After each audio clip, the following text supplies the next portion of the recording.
Today I wanted to discuss the Gibeonites because there's a lot that we can learn from them. These are Canaanite people from the land of Gibeon called Hivites.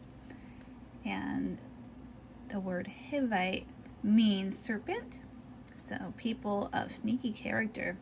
And remember that the devil acts like a snake. He uses clever tricks. He lies and disguises to trap people. So we got to study our Bibles so we can recognize his sneaky plans and avoid them. Satan disguised himself as humanity's friend, which the Gibeonites we see end up doing. Now let's just go right back to Genesis 34, because in Genesis 34 is when we first meet. I think it's the first time we meet the Hivites, when Jacob goes to set up camp in Shechem, which is a Canaanite city in Canaan. And Shechem is the prince of the land, and he ended up raping Dinah, which was Jacob's daughter. And when he was confronted, the men of the land asked for the Israelite daughters. And Isaac had specifically told Jacob not to take any Canaanite wives.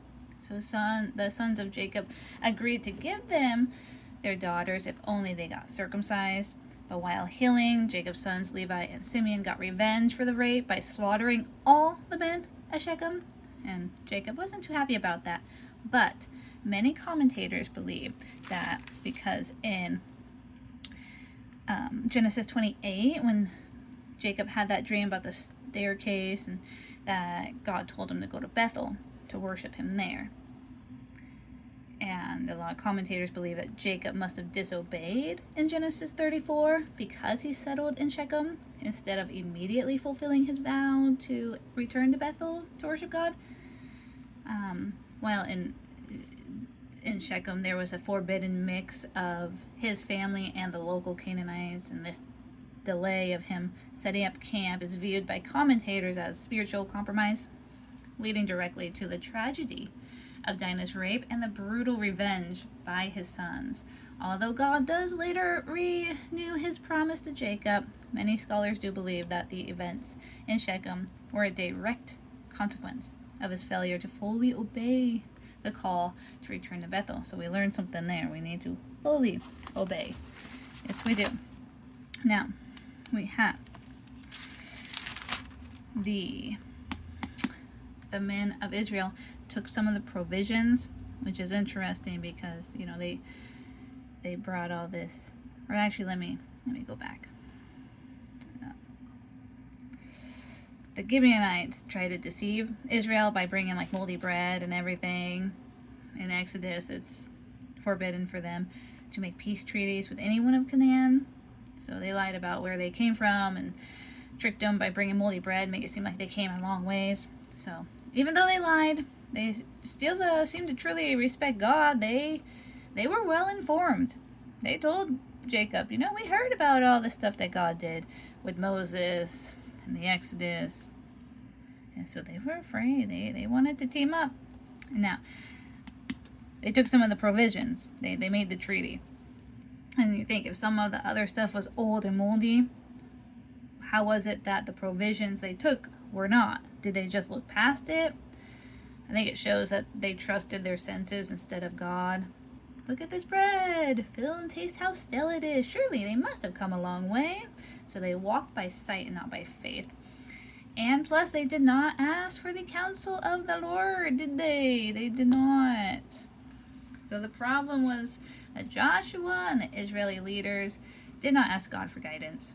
Instead, they relied on logic and facts, science, which seemed smart, but led them to the wrong decision. And how much trouble do we get ourselves into by not asking counsel of the Lord, right? If we want to go back to see the Proverbs 3:4, that's where it's at. Yes. Tells us if we want favor with God and man, a reputation for good judgment and common sense, then trust God completely. Don't ever trust yourself. Trust in God with all your heart. Do not lean on our own understanding. In all our ways, we must acknowledge God, and He will make our paths straight. In everything we do, put God first, and He will direct you and crown your efforts with success. So everything we do, we must look to God. I think Jacob should have asked God if he could hang out in Shechem, but he did not, did he? No. So all the congregation ends up complaining about what they did here because they found out, oh wait, these guys are actually close neighbors. We're not supposed to make a treaty. And but they had to be honest and do what was right in God's eyes. They kept their promise, even though it was a bad one, and to mark a godliness, to hold to an oath, even when it's difficult. You know, that is Psalm 15. God expects us to keep our promises, even if we're tricked into making them through deception. You know, a man with uncompromising integrity keeps a promise, even if it ruins him. So they kept their word and followed through on their commitments, even when it cost us something personally. And we know that Saul also broke this vow back in Samuel, I think 2 Samuel 21 it was, when David had to go ask God, why is there a 3-year famine? And it's because Saul had killed many Gibeonites. So David went to the Gibeonites, asked, how can I make it right? And they wanted 7 of Saul's sons, so I think his grandsons and everything. And then the famine was no more. Also, Ezekiel 17, it prophesied about the punishment Zedekiah would face because he ends up breaking his oath with Nebuchadnezzar and making an alliance with Egypt, which was wrong. So it prophesies about his death. And then we got Joshua. So since he couldn't kill the Gibeonites, he made them servants at the tabernacle instead. And they were happy to serve God and be part of his people, even with humble work. They were given menial work, and many of the in Chronicles it calls them temple servants, and then in Ezra we got temple servants, which is actually the word in the Hebrew Bible is Nethanim. Not Nephilim. Nethanim. Okay, so they're set apart. And the Nethanim, the temple servants, they knew that this job saved their lives. So they were happy to accept it. Menial jobs. They helped out the Levites, which I think is honorable because the Levites, their inheritance wasn't land, it was God. I'd like God as my inheritance. Yep. So,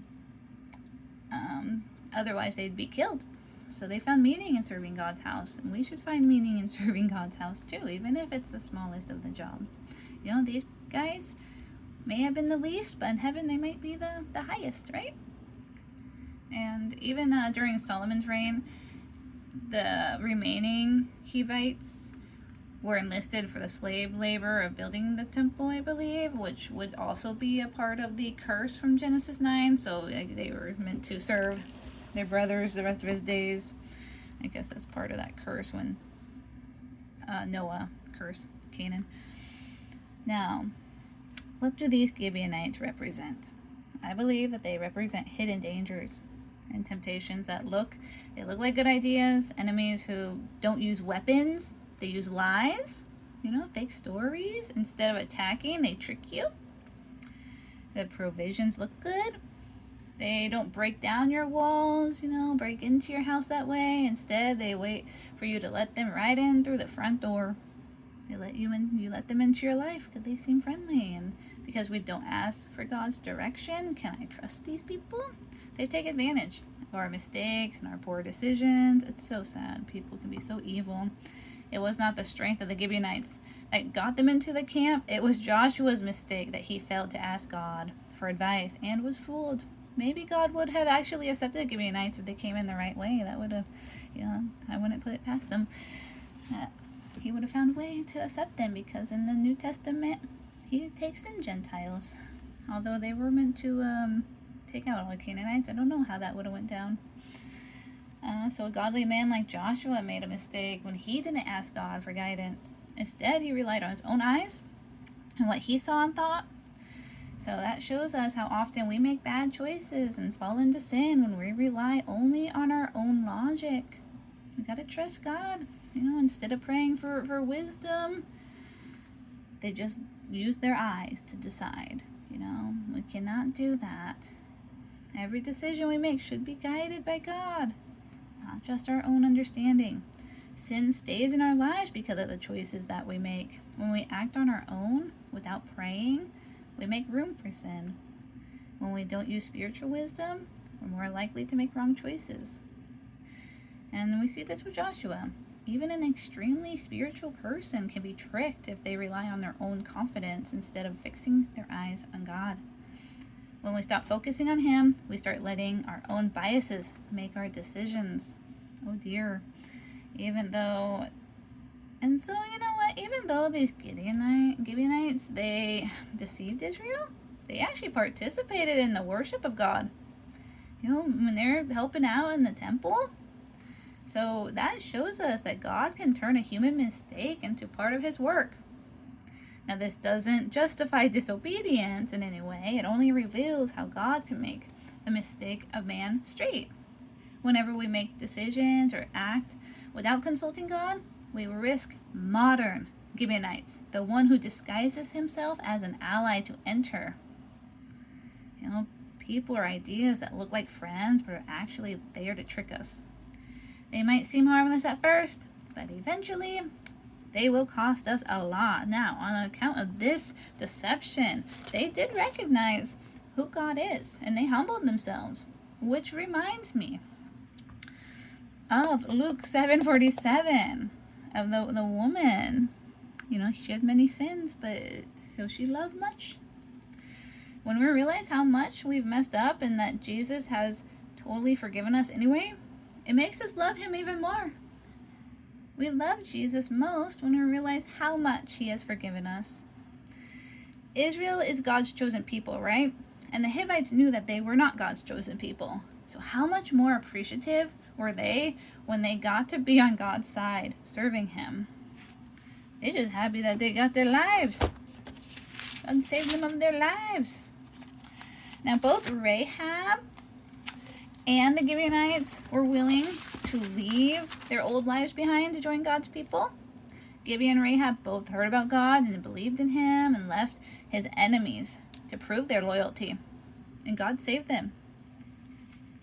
He loved them. So later on, Gibeon becomes a priestly city. I think that's where Aaron's descendants ended up staying. And that's where the tabernacle stood. One of David's mighty men was a Gibeonite. And so these Nethinim were a group of non-Israelite temple servants in the Hebrew Bible, tasked with menial labor and carrying water and wood for the Levites. So there's no evidence in Scripture that their descendants caused any problems. They probably became fully assimilated. Although some scholars do believe that they were a big part of the separation of the kingdom, north and south, Israel, Judah, Jeroboam, Rehoboam. I don't know if that's true or not, because we don't see them becoming much of an issue. These examples are great things God can do with people who are sinners, but come to Him in humility and love. I do think of Genesis, I think it's 50:20, right? Yeah, it's a pivotal Bible verse about Joseph when he tells his brothers, "You intended to harm me, but God intended it for good to accomplish what is now being done, the saving of many lives." Because if Old Testament concealed, New Testament revealed, and we know that God accepts the Gentiles, I believe that this is showing us that these Hivites, the Canaanites, which they were supposed to completely destroy, I think that we will see them in heaven one day. And that's exciting when you get to see that type of stuff. I'm always happy when, I thank God that He accepts these people.